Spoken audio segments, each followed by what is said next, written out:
On the front steps of Toronto Police Headquarters, this is where dozens came together to call for an independent investigation into the actions of officers at a pro-Palestinian demonstration over the weekend. Pro-Palestinian protesters say police showed up in unprecedented numbers on Saturday, unleashing what they call full-scale police brutality during a demonstration near Gerrard and Parliament. Salim Alawa says he witnessed an officer assaulting a woman and attempted to de-escalate. I was surrounded by 3 officers who tackled me so hard to the ground that my hearing aid fell out.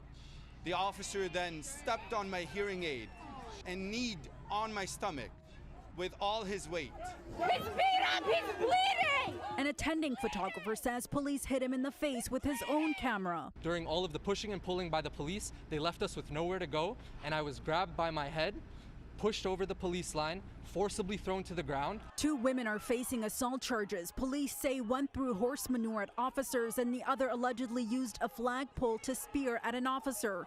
A man is also facing an offense for operating a vehicle with occupants in the bed of the truck.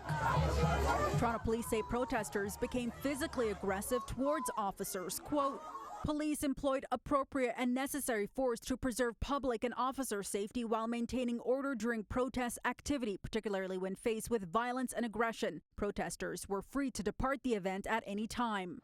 Palestinian Youth Movement and Toronto for Palestine organized the protest, which was endorsed by the Jews Say No to Genocide Coalition.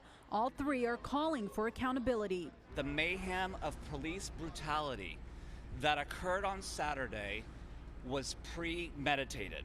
It was planned.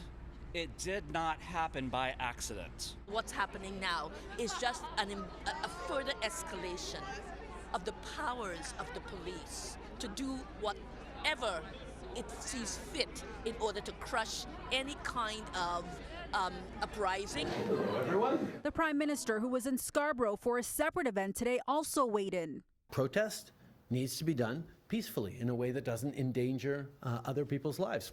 We expect police to both obey the laws and enforce the laws.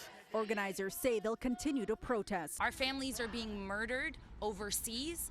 We are allowed to congregate in the streets with each other, with our allies. Protest organizers say 4 people went to the hospital. Several others are monitoring themselves for symptoms of concussions. Outside Toronto Police Headquarters, I'm Faiza Amin for City News.